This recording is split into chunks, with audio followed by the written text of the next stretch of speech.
Money. It's involved in almost everything we do.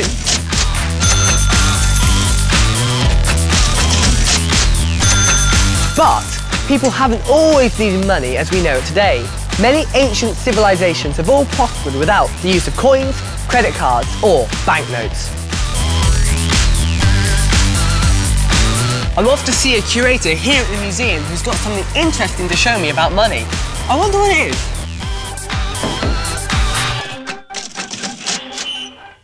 Hello, Irving. James. How are you doing? Fine, glad to see you. Yes, very good to see you too. So what do you have here for me today? Well, I've got a piece of clay which comes from ancient Mesopotamia, which is what we call Iraq today. Right. Okay, it's about 4,500 years old, and it comes from a time before money was even ever dreamed of. Blimey. Well, what do people do without money? Well, it's an interesting thing. What they did is they paid people what they needed. So this is a document for workmen. Their names are given, and each person gets paid in a quantity of barley. As Irving's tablet shows us, anything can be used as money, providing people believe it has a value. Barley, lumps of gold, silver, cloth, feather coils, and these cowrie shells have all been used as currency. This may not look like money to you, but 2,500 years ago it was just that. It's made out of iron, which is a highly valued substance, so people are happy to exchange it for other goods. A more familiar type of money is, of course, coins. I've got here one of the earliest ever coins. As you can see, it's rather small. It was made in what's now known as modern Turkey, and it dates back to the 7th century BC, making it more than 2,500 years old. These early coins were usually made of valuable substances such as gold or silver, or, in the case of this little chap, a mixture of both, electrum. As coins began to be used by more and more people, they became useful tools for spreading messages. Historical leaders would have their face put on coins to publicise how powerful they were, like this fellow here, Hadrian, the Roman Emperor, who's got his face on this coin. Everyone look at me! Yes, I'm in charge around here, and don't you forget it!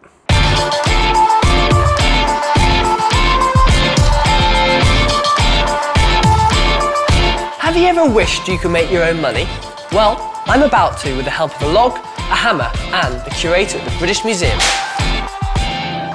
Hello, Katie. Hello there. How are you doing? All right, thanks. Good. So what have you got here? So what I've got here is a hammer and a die and some blank pieces of metal. Right, and these are the blank pieces of metal here, are they? You just put one of these blank pieces of metal in and hit it really hard with a hammer.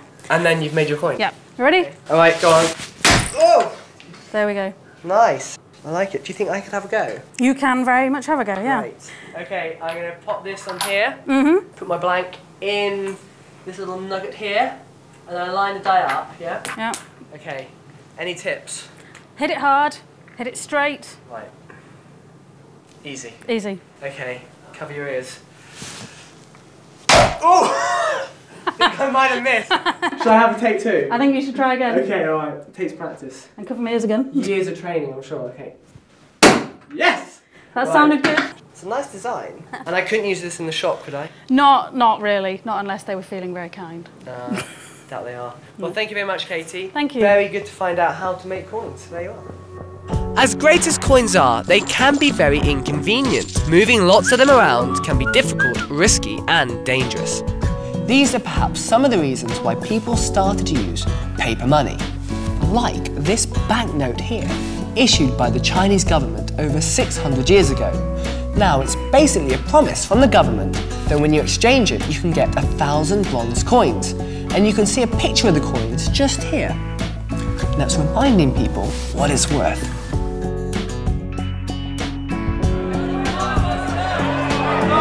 Of course, nowadays, most of our money is numbers on computer screens flying across the world, from London to New York, to Abu Dhabi and to Hong Kong. Like here at the London Metal Exchange.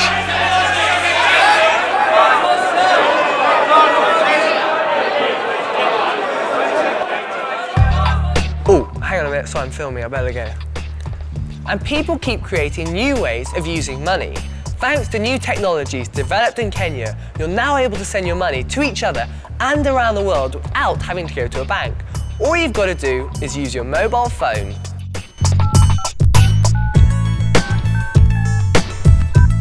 see, money isn't just coins or banknotes. Hooray! History teaches us it can be anything really, from barley to shells, to lumps of metal and paper, through to plastic cards, numbers on computer screens and mobile texts. All that's required for something to be used as money is for somebody to trust it's worth a certain amount. I don't seem to have any money. I do have something I made earlier on. There you are. What's that? Sorry, I can't accept this one. Excuse me, sir. You're gonna have to come with me. And if you deliberately break this system of trust, you can get yourself into a lot of trouble! Honestly, officer, it's all just a big misunderstanding.